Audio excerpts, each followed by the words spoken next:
بخير على باس السلام عليكم. أعضاء الجمعية هي المرخاء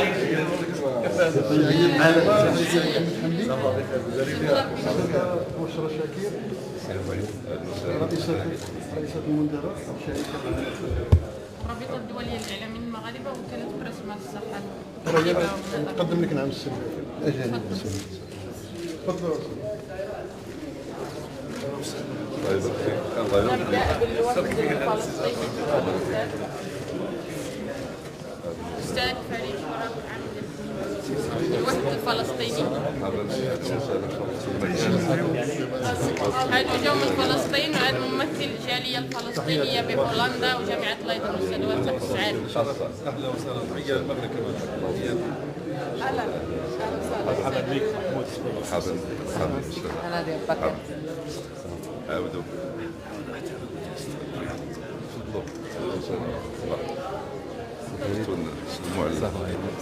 أستاذ فريد الشرف تفضل معايا.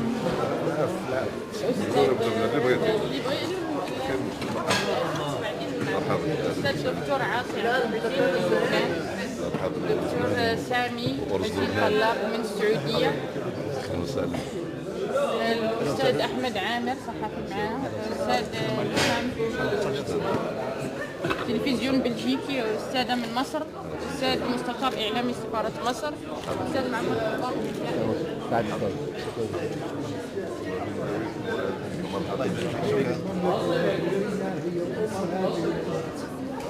للشعوب العربية والإسلامية. لا هو ديالنا تكمن في مؤازرتكم. نحن نعرف وبوجودكم. ولبنان لا ينسى وخاصة ابن الجنوب لا ينسى المليون حنجرة التي ارتفعت للسماء تحمد الله أنه مد إخوانهم في جنوب لبنان بملائكة لم يروها فسجلوا. يعني حضارة عريقة ودائمة. تتحدث عن التظاهرة التي قام بها مليون حنجرة تدعو. هادشي كله جابوا لكم معهم، جابوا الخير، جابوا لكم الشتات. الحمد لله. هذه وجوه شكرا. كل أخ يقدم الناس ديالو. كل واحد يقدم راسه. يوسف شنغاوي مدير مرات المسائل. عبد سنجيبان كاتب صحفي. سيد العام مراسل هيسبريس. مرات التقينا به البارح سيد العام الثنائيات. انتم راكم في داركم. مرحبا. جمال كاش الكامون ديال الصوره واش اللي حل بها. كامل ولاتي علي وحنا مدير ازوام بريس المنزليه ورئيس تحرير المغرب الغد. صوره جماعيه. سي جمال. هذا السعبود.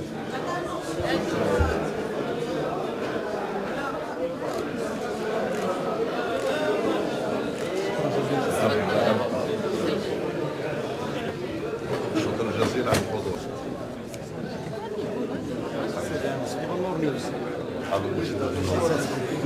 جميع الأقاليم اجتمعت هنا في بنغريز.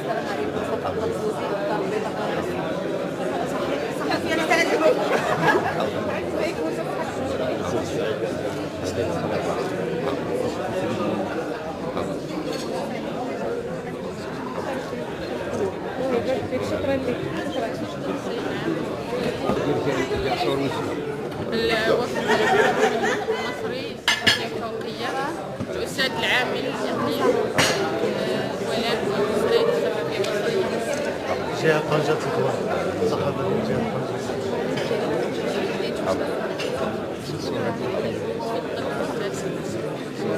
نكمل الدائرة.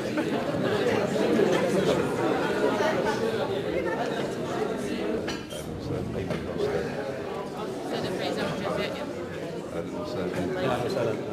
الجزائر. هدية من عبد الله مركز دراسات طيبة قاسم عرب رئيس مجلس وطني حقوق الإنسان في سوريا. الأستاذ خطير الأصفر من اليمن. صورة جماعية للدول زيارة رسمية ولكن قام ببناء يجب قبل. هو الاساس.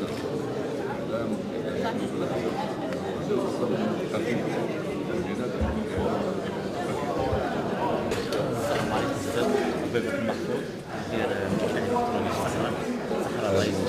صحراءنا المغربية الحبيبة. أنا رجل ولاتي مترددة.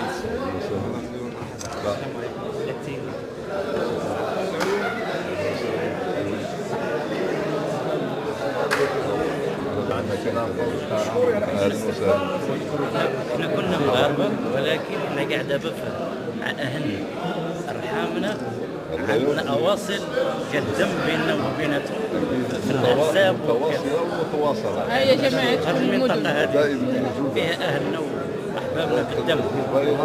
الصحراء هي موجوده في الصحراء. صحيح. الحمد لله عندنا جمعيات اللي كتنشط في هذا الجديد، هذا الوصل اللي كاين الجديد كذلك، يعني الشرايين ديال الدم اللي تذكرت بزيد كاين مواسم اللي كتكون الرحال الذي أحيا الأمسية وهو غني عن تعريف، ونجم الهوارة المغربية، عاشق المغرب، غنى عن الصحراء المغربية أمس، وله أغاني كثيرة عن المغرب. ما تنتهي. لا خلاص انت معروف هذا كارتو. جزيل على الحضور ديالك. ولا يرفض أي دعوة له. هذه دار كذلك بالمناسبة وبدون مناسبة، أنت تزورنا تاخذوا صورة مع بعض. مرحبا بالأستاذ. تاخذوا صورة بتليفونك. سي عبودي قرب سنستعب قليلا السيد عامل ولا عامل ديالنا ديال الصحفيين. خذوا صورة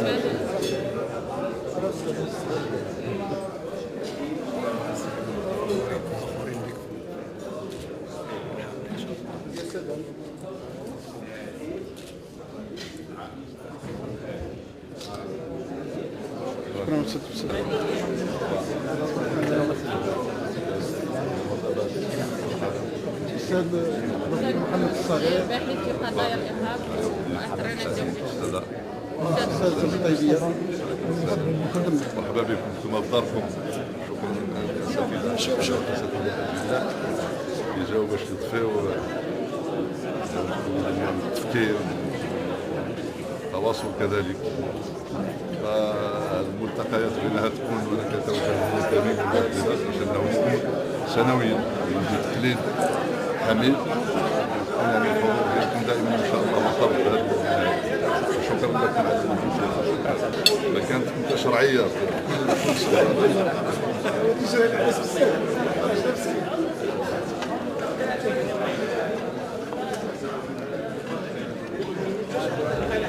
هذا من الفلسطينيين، هذا من فلسطين. الله يودي احسن هديه تلقاها نابلس جبل النار. السيد الباشا هكا ولدك شداد أستاذ شاعر يمنى فلسطينية. مرحبا تشرفنا بك. شكرا جزيلا كل المغرب جزيلا على هذه الهديه. هذه شيء رمزية. وهدية الشعور وهدية القلب وهدية المصير. إن شاء الله. وباب المغرب ينتظر القضية الأولى هي فلسطين.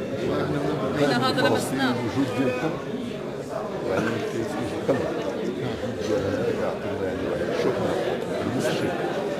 نتمنى إن شاء الله على أنه فلسطين. شرفنا. دكتور محمود الشتي رئيس الوفد الفلسطيني. مرحبا. دكتور جامع. أنت محظوظ لترأس من هذه النخبة. الله يسلمك. الله يرضى عليك. نديروا معكم صورة جماعية. كنا يعني في الأوقات الممتعة.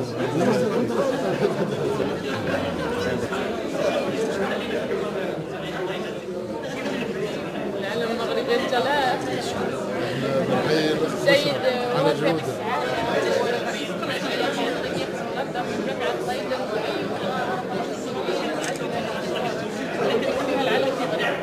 نعم. لا توجد مظاهرة لديه في كل المناسبات.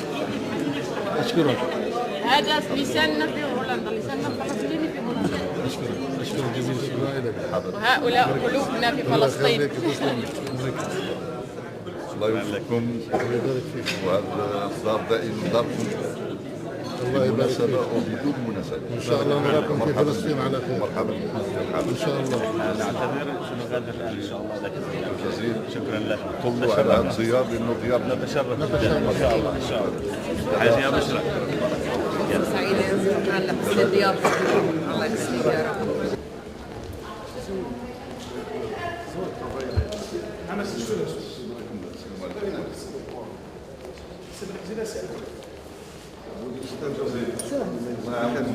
تفضل كنا عند السي والدعم ديالكم وسميتونا. شكرا المغرب هنيئا لكم على النجاح ديال هذه التظاهره بهذه الوجوه الكريمه اولا المتعدده. هنيئا لكم باختيار الموضوع انه موضوع حساس الان يجب تبادل الرؤيه فيه، تبادل القناعات، وتجسيد بعض الافكار اللي خصها تكون هي المقياس لكل التحركات اللي تكون من ضمن هذا اللقاء. لكن قضايا عادله، قضيه فلسطين فهي الان يعني محوريه. فهنيئا لكم بكل هذه الاهداف اللي وصلتوا لها، ونتمنى على ان هذا الملتقى يكون ملتقى متجدد دائم، وحسنوا الكرم الاخوان والاخوات اللي كاينين هنايا، والحمد لله انتم اهل الكرم والله يوفقكم. شكرا جزيلا.